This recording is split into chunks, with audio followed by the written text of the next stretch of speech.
Assalamualaikum warahmatullahi wabarakatuh. Kami dari kelompok 6. Nama saya Ahmad Afan Rafri, NIM saya 858989132. Dan saya Bima Dota Nurauli Maulana, NIM 8589971109. Dan saya Ahmad Romatullah Robani, NIM 858991178. Kami dari kelompok 6 akan menjelaskan pada modul 6. Ayo kita mulai. Cekidot. Oke, kali ini kegiatan belajar 1 akan dibacakan oleh Mas Rapli. Oke, ayo Mas Rapli. Kita akan membahas pengertian paradigma keilmuan dan pembangunan. Sebelum pengertian dan keilmuan dan pembangunan dibahas lebih lanjut, terlebih dahulu perlu kita pahami itu adalah arti dari paradigma. Sebagai sebuah istilah, paradigma berasal dari bahasa Yunani yang secara etimologis tersusun atas dua kata, yaitu para yang berarti di sebelah atau di samping, dan digma yang berarti teladan, ideal, dan model. Sedangkan menurut batasan pengertian atau secara terminologis, paradigma dapat didefinisikan sebagai suatu pandangan atau cara pandang yang berguna bagi manusia dalam memberikan penilaian terhadap dunia dan alam di sekelilingnya. Paradigma keilmuan. Dalam bidang keilmuan, paradigma dapat diartikan sebagai sebuah kerangka berpikir yang bersifat ilmiah. Fungsi paradigma keilmuan menurut Lubis tahun 2014 dapat membantu upaya menemukan suatu yang harus diteliti dan dikaji. Pertanyaannya yang harus dimunculkan, cara merumuskan pertanyaan, dan aturan-aturan yang harus diikuti dalam menginterpretasikan jawaban. Kedua, paradigma pembangunan. Pengertian paradigma menurut batasan pengertiannya atau terminologisnya adalah kerangka berpikir, sumber nilai, dan orientasi arah. Batasan pengertian ini kemudian mengalami perkembangan dan secara konotatif adalah sumber nilai, kerangka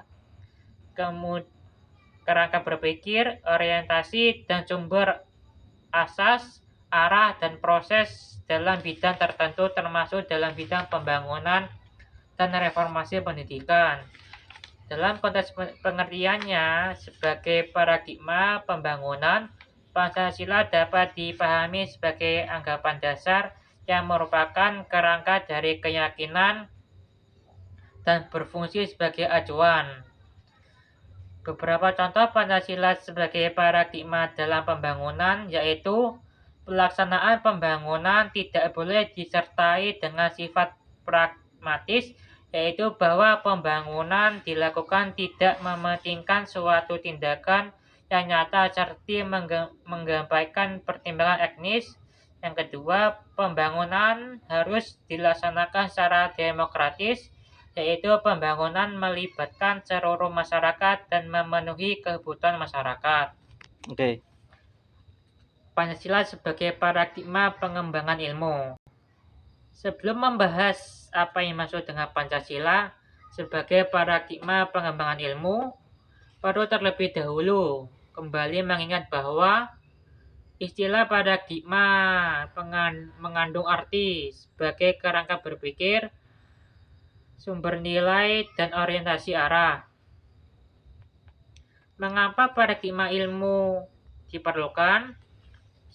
Setidaknya terdapat 3 macam alasan yang dapat dikemukakan. Pertama, kemajuan ilmu pengetahuan dan teknologi telah berdampak secara signifikan dalam merubah cara manusia dalam memandang kehidupan.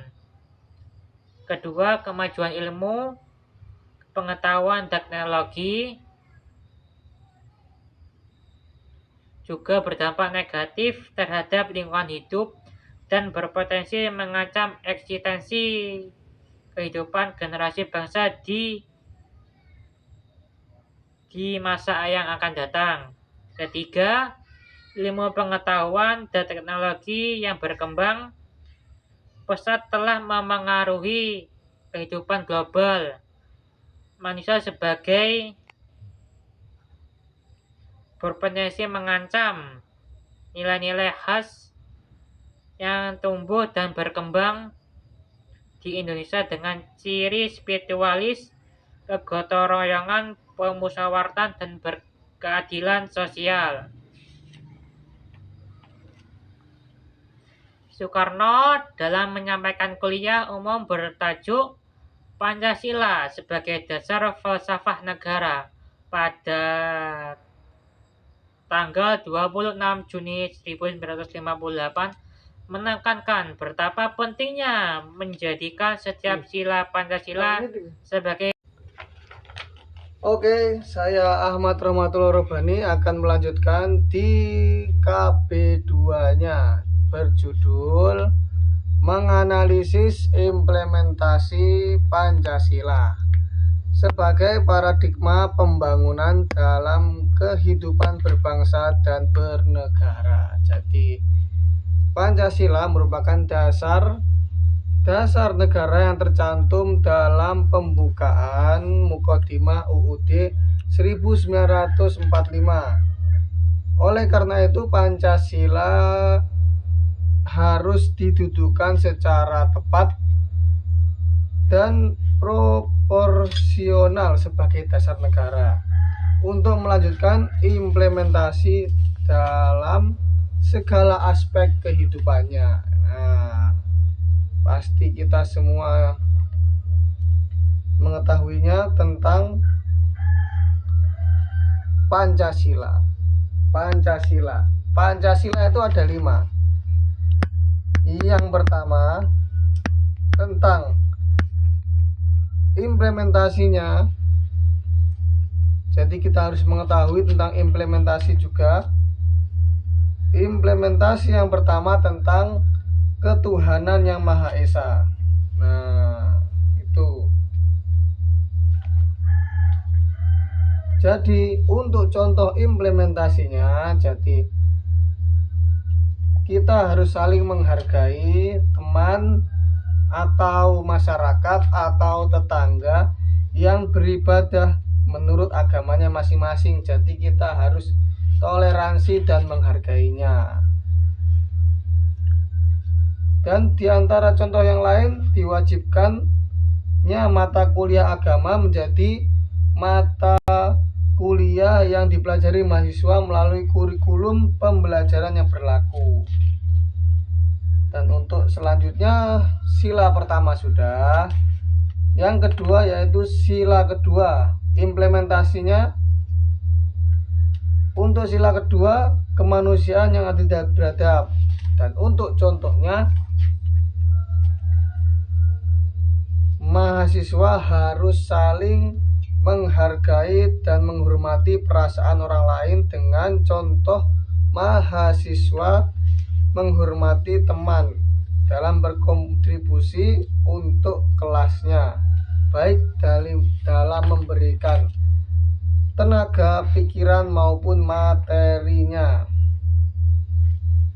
Dan contoh yang lain yaitu penyamaan derajat. Jadi semua manusia itu derajatnya sama, hak, kewajiban. Jadi bangsa Indonesia.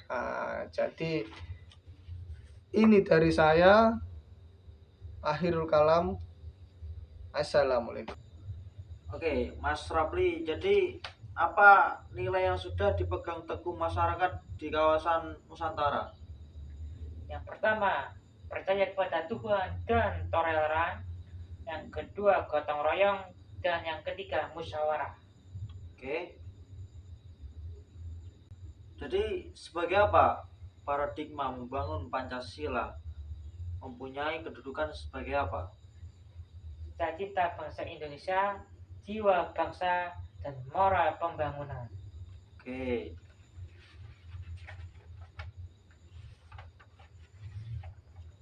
Jadi apa maksud tujuan adanya implementasi Pancasila dalam pembuatan kebijakan negara?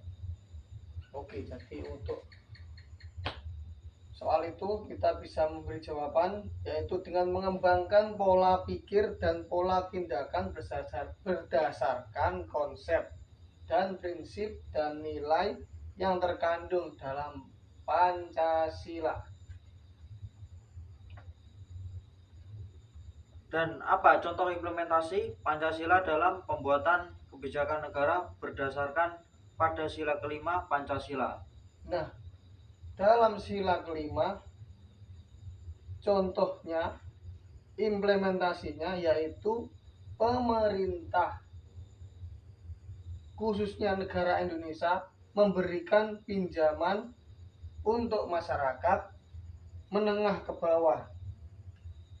Nah, jadi seperti BRI memberi KUR untuk masyarakatnya dalam usaha jangka panjang mereka agar bisa memberikan hasil, dan UMKM-nya juga berjalan untuk masyarakat menengah ke bawah. Itu jawaban dari saya. Oh, jadi sekian ya dari tanggapan dari Mas Rafli dan Mas Rogan.